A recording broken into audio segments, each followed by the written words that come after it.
pemirsa TVRI, apa kabar? Sudah siap untuk bersama kami 30 menit ke depan hanya di reportase weekend persembahan dari VOA di Washington DC. Ada saya Vina Muqtadi yang masih WFH di Maryland. Dan saya Ian Umar di apartemen saya di Washington DC, tapi sempat belanja-belanja makanan dan juga sayur-sayuran dan buah-buahan. Karena ini mau lagi musimnya, kayaknya banyak sekali buah-buahan yang ada di pasaran yang di tempatnya seperti farmers market atau di itu juga pasar weekend. Saya dapatnya dari pasar weekend loh, Vin, di sini.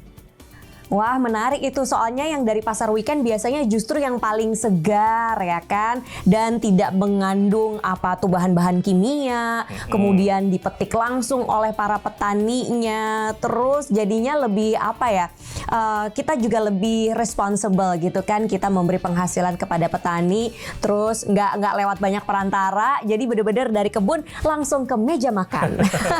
Benar sekali pemirsa, dan mudah-mudahan juga sehat ya, lebih sehat karena seperti Vina bilang tadi, tidak mengandung banyak bahan-bahan kimia. Dan tentunya di reportase weekend kita akan membawa banyak cerita-cerita termasuk tentang buah-buahan seperti ini yang ada di depan saya.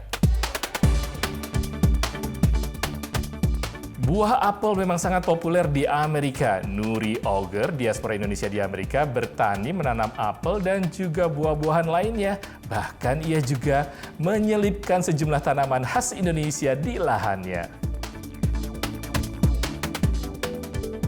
Kekhawatiran tertular virus corona meningkatkan jumlah warga Amerika yang memilih berlibur dengan mobil rekreasi atau RV, termasuk dua diaspora Indonesia di California dan Texas. Kini giliran warga Washington DC menyaksikan instalasi yang memadukan karya-karya pelukis abad ke-19 Vincent van Gogh dengan teknologi digital 3 dimensi. Pameran Van Gogh di Immerse Experience ini dimulai tahun 2017 di Napoli, Italia. Pemirsa, situasi pandemi seperti ini dengan berbagai lockdown di mana-mana, pasti banyak sekali yang jadi kreatif untuk liburan. Dan salah satunya mungkin menjadi pilihan liburan adalah liburan yang lebih mandiri, pergi sendiri, pakai mobil sendiri, ataupun juga camping. Atau juga yang lebih umum di sini di Amerika, mereka banyak melakukan yang namanya mengemudikan karavan atau RV ya. Oh, recreational vehicle ya kan. Nah, kendaraan ini tuh gede banget, jadi bisa muat lah, ada tempat tidur segala macam. Terus ada juga ternyata beberapa diaspora Indonesia yang berlibur di RV karena dirasa lebih aman dan juga lebih bersih. Langsung aja kita ketemu sama diaspora Indonesia yang ada di Texas dan California.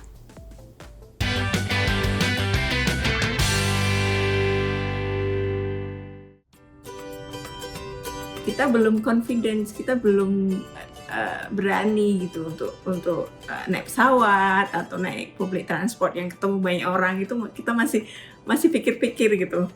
Terus tapi kita udah desperate banget, aduh gimana nih caranya gitu kan. Setelah lebih dari setahun bekerja dari rumah karena pandemi dan hanya berlibur di sekitar kota tempatnya tinggal, Ambar Briastuti, diaspora Indonesia di Triburon, California, mulai merasa bosan. Bersama suami dan putrinya, Ambar memutuskan untuk berlibur dengan mobil rekreasi atau RV. RV menjadi pilihan karena putrinya yang berusia di bawah 12 tahun belum dapat divaksin dan Ambar juga memiliki penyakit komorbid. Selama 5 hari mereka mengunjungi Taman Nasional Joshua Tree dan Death Valley di California. RV yang disewa memiliki dapur untuk memasak karena mereka masih ragu untuk makan di restoran. Nah, kalau yang kita coba di sini gitu, kita coba yang ada toiletnya. Karena ada anak kan, dia ribet banget kalau toilet. Udah kayak ada toiletnya, terus tempat tidur. Seperti Ambar, Lydia Isnanto, diaspora Indonesia di Austin, Texas, juga memilih berlibur dengan karavan atau RV untuk menghindari resiko tertular virus corona. Yang paling important itu ya ada toilet sama bed sendiri sih. Gitu kan, nggak perlu gonta-ganti hotel. Oktober tahun lalu sebelum ada vaksin, bersama suami dan putranya yang saat itu berusia 8 bulan, Lydia berlibur di Palo Duro Canyon di Texas, Taman Nasional Sand Dunes, Colorado, serta ke New Mexico. Mereka menyiapkan makanan untuk dibawa selama 10 hari perjalanan karena merasa tidak aman makan di restoran. Kayak pindah rumah tuh beneran kayak pindah rumah. Memang ada challenge-nya dan juga ada repotnya sebelum pergi. But memorinya, waduh, worth it banget. Itu nggak akan terlupakan. Baik Lydia maupun Ambar sepakat berlibur dengan RV mudah dan nyaman. Menurut Ambar yang menyewa RV $120 per hari atau sekitar 1,7 juta rupiah, tak sulit mencari lokasi untuk parkir RV.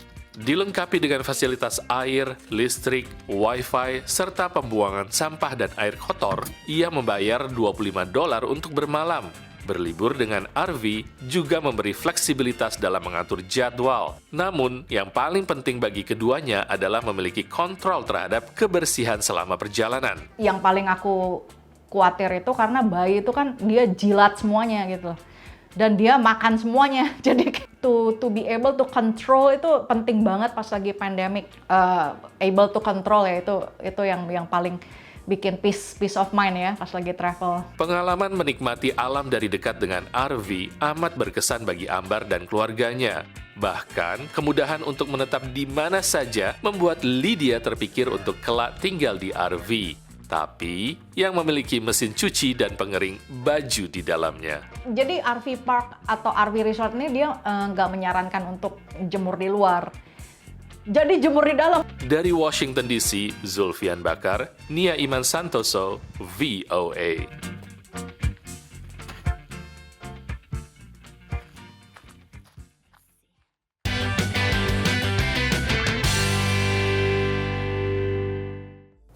Ini klasik banget ya, memang sangat Amerika ya, namanya liburan road trip, karena Amerika itu gede banget pemirsa, tapi bisa dikunjungi pakai mobil seperti itu.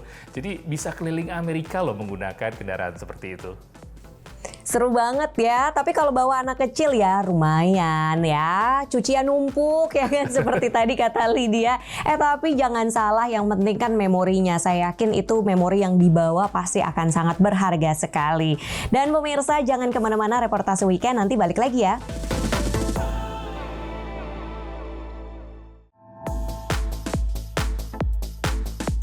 Pemirsa, Anda masih bersama Reportase Weekend. Akhir-akhir ini kayaknya saya iri banget dengan teman-teman di sekitar Washington DC. Di sosial medianya banyak sekali foto-foto unik dengan lukisan-lukisan Van Gogh. Dan ini juga kayaknya menarik sekali. Ada apa sih, Vin? Wah, menarik banget. Jadi pameran The Immersive Experience yang menampilkan karya-karya pelukis Van Gogh ini lagi keliling dunia kan. Udah kemana-mana, diawali dari Napoli, Italia. Terus di Asia juga ada di Hong Kong. Dan sekarang ada di Washington DC. Di sini pengunjung bisa lihat, dan ini menggunakan teknologi 3 dimensi. Jadi benar-benar lain daripada yang lain. Langsung aja kita lihat reportasenya.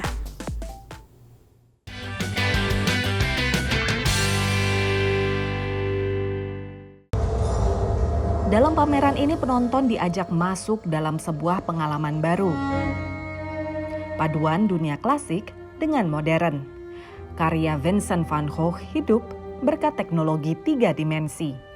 We take the art, we digitally remaster it, and then we animate the individual elements within the art, but always respecting the content of the art and never really introducing new things to the art. Dalam proyeksi digital yang menutupi seluruh ruangan, terlihat objek-objek favorit pelukis Belanda abad ke-19 ini. What was really different was it was on the floor too, so it was really like you're inside the painting. Karya Van Gogh bernilai jutaan dolar, tapi semasa hidupnya ia tidak dianggap pelukis besar dan hanya berhasil menjual beberapa lukisan dengan harga murah. Gayanya dianggap tidak cocok dengan tren pada era itu, sehingga disepelekan. Vincent van Gogh hidup dalam kemiskinan dan cobaan. Ia menderita gangguan mental yang membuatnya memotong telinga sendiri.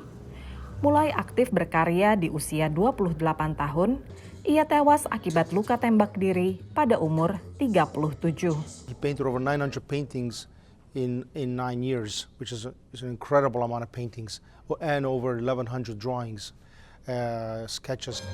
You can see they're drying over a period of days, and he's painting them every day because that's all he had at his disposal.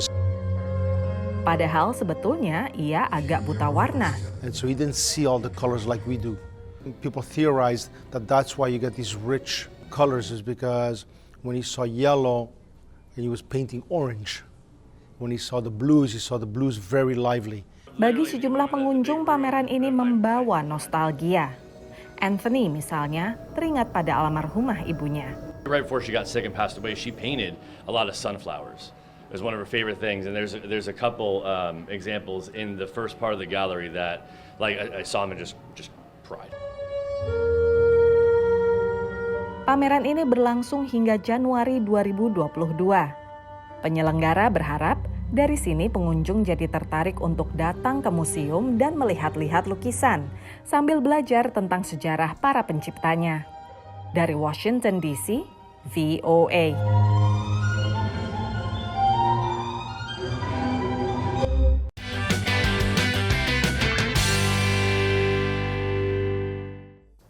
Menarik sekali pamerannya, kayaknya patut dikunjungin banget nih, harus deh kayaknya ke sana. Tapi juga kayaknya the power of social media yang jadi bikin rame ya pameran ini. Marketing lewat social media emang juara ya. Selain itu juga bisa meningkatkan awareness seperti yang dilakukan oleh beberapa warga New York City. Lewat social media mereka ini berbagi informasi kalau misalnya ada barang-barang bekas yang terabaikan di pinggir jalan, ada mebel padahal masih bagus-bagus, furnitur juga masih oke. Nah itu mereka foto kemudian mereka share, ada komunitasnya. Nanti kalau orang yang tertarik bisa ambil, jadi sekaligus menyelamatkan lingkungan. Nah langsung aja kita lihat reportasenya.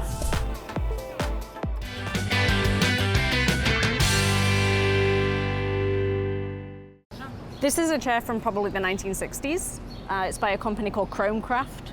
Christina Marni, seorang dokter dan peneliti di Pusat Onkologi New York, beberapa kali seminggu berjalan mengitari kota sembari ia pulang kerja. Christina mencari barang-barang yang dibuang di trotoar untuk melihat apakah ada barang yang bisa ia manfaatkan. It had a few spinach leaves on it, but it's still completely usable.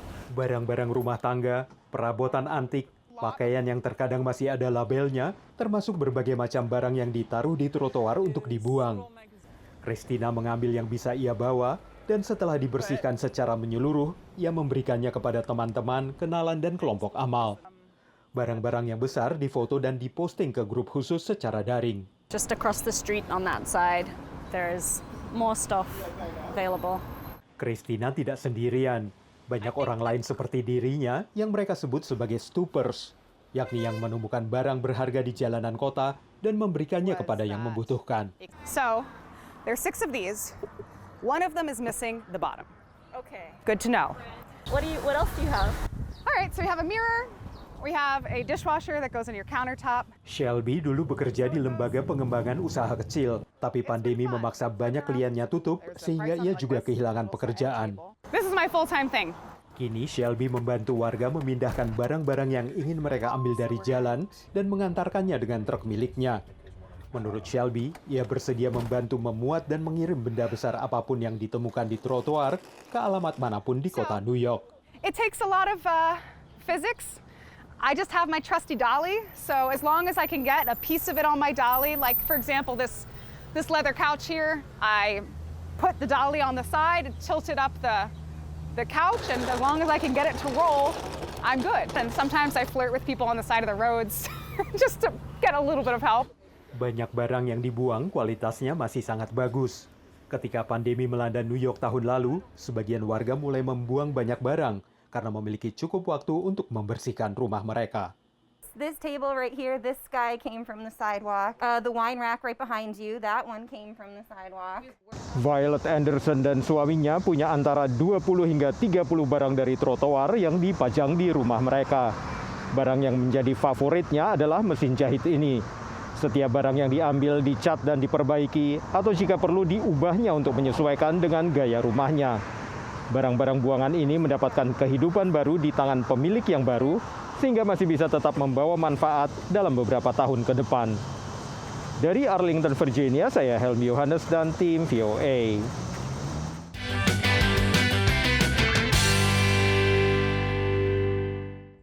Ini benar banget pemirsa, pengalaman pribadi ya, saya pindah-pindahan harus buang barang-barang, bukannya pengen ditawarin ke orang, jadi pengen buang aja itu susah, tapi kalau misalnya ada yang terima seperti itu, aduh itu ngebantu banget, percaya deh, ngebuang barang di sini saya justru harus bayar. Ya ampun, daripada bayar mendingan coba Ian kamu ikutan namanya Facebook Group Buy Nothing Group. Nah di situ kamu bisa posting deh barang-barang yang mau kamu buang, tinggal taruh depan pintu, nanti pasti ada orang atau tetangga yang tertarik ya kan. Oke pemirsa jangan kemana-mana, nanti reportase weekend akan balik lagi ya.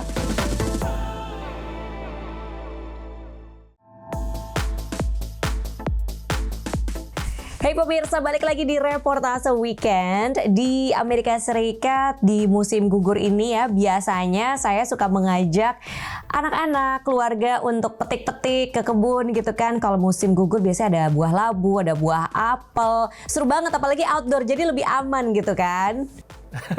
Itu yang ternyata juga dilakukan oleh diaspora Indonesia. Bisa dilihat saya juga ada buah-buahan di sini, Vin. Ada terong, ada juga jagung, ada juga macam-macam. Nah itu juga dari Farmers Market kemarin atau Weekend Market. Nah katanya kita akan bertemu nih dengan reporter Indonesia, VOA Indonesia, yang berkunjung ke perkebunan juga pertanian milik diaspora Indonesia, Cak Supriyono. Apa kabar? Gimana ceritanya, Cak? Berkunjung ke tempat perkebunan ini. Iya, saya masih kenyang ini karena kemarin dibawain oleh-oleh apel dan juga buah persik atau buah persik itu apa dalam bahasa Inggrisnya ya, peach, terus juga plum dari perkebunan buah di kota kecil di Little Town namanya di Massachusetts, Yan dan Vina. Ya. Dan ini milik diaspora Indonesia dan katanya dia memang memilih untuk jadi petani, begitu Cak? Nah betul, ini menarik kan, kalau banyak kan orang Indonesia yang ke Amerika kan bercita-cita yang lain ya, pengen mungkin jadi kerja di kantor atau mungkin bahkan kerja di restoran yang besar atau kerja di sektor teknologi di Silicon Valley. Tapi Nuri Auger ini memang sudah sangat yakin cita-citanya pengen jadi petani. Dan setelah lama menunggu akhirnya kemarin terwujud menjadi petani. Dia menyewa lahan yang cukup luas, 39 hektar di daerah Massachusetts, kemudian ditanami tanaman buah. Dan kemarin pas ke sana pas musim petik lagi, jadi lumayan menikmati suasana alam yang cukup panas tapi menyenangkan, dan juga memetik buah plum dan juga buah persik kemarin itu.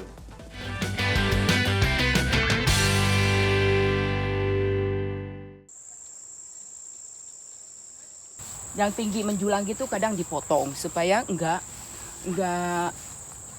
menaungin buah yang di bawah. Di perkebunan seluas 39 hektar yang terletak di Little Town, Massachusetts inilah Nuri Auger mewujudkan keinginannya saat ia masih tinggal di Indonesia beberapa puluh tahun lalu. Bertani itu salah satu impian saya waktu saya masih di Indonesia ya. Saya besar di Indonesia dan kalau jalan-jalan ke Puncak, Bogor gitu, aduh nikmatnya ngeliat itu sayuran seger ya. Saya pernah mimpi kapan saya bisa nanam itu. Ada beberapa varietas apel ditanam di perkebunan ini, ada buah plum dan persik yang sudah siap dipanen. Saat musim panen seperti ini nampak serba indah. Tapi kata Nuri, sebelum masa panen, tanaman-tanaman buah ini perlu dirawat dengan telaten. Selain harus awas terhadap hama, di bulan Januari saat cuaca masih dingin dan bersalju, ia harus melakukan pruning atau memangkas pohon ranting apel supaya jangan terlalu rimbun. Ini coba lihat tangan saya ini kasar semua ya. Waktu di Indonesia, saya selalu menikur-penikur ya. Suami pasti bisa lah bayarin yang itu ya. Tapi sampai sini nggak masalah untuk saya. Nggak mulus lagi, juga nggak apa-apa. Asal saya bisa main sama tanah, sama cacing. Ini. Belum lagi biaya besar yang harus dikeluarkan. Akhir bulan Juni, ini harus dikasih vitamin. Banyak sekali duitnya. Itu kira-kira untuk tanah sebesar ini tuh sampai $40.000 setahun untuk cuman beli chemicalnya. Vitamin-vitamin itu. Meski berat, Nuri pantang mundur, apalagi suaminya Mark Auger yang sedang bekerja dari rumah karena pandemi ini mendukung sepenuhnya ia menjadi petani. Kata Mark, sebelum mereka menyewa lahan ini, Nuri sudah rajin bercocok tanam. He doesn't need much land to grow things. We have a small apartment in Baltimore where I work, and I lived there by myself for a year or two, and then my wife joined me after the kids went off to college, and my apartment soon became a jungle.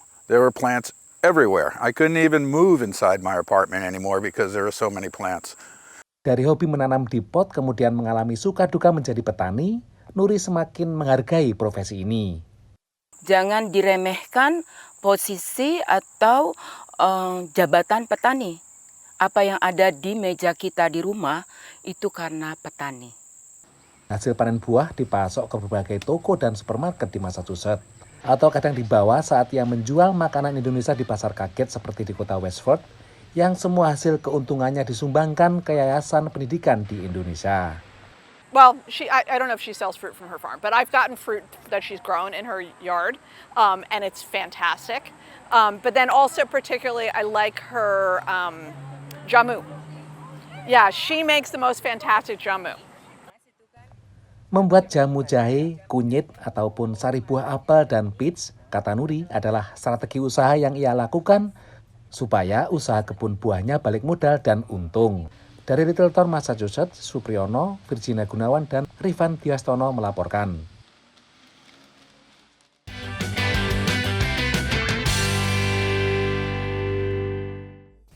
Wah, seru banget jalan-jalan ke kebunnya Nuri Auger, luas sekali. Nah, Cak Asu, saya jadi penasaran, selain buah apel dan persik, Ibu Nuri ini juga menanam tanaman Indonesia nggak?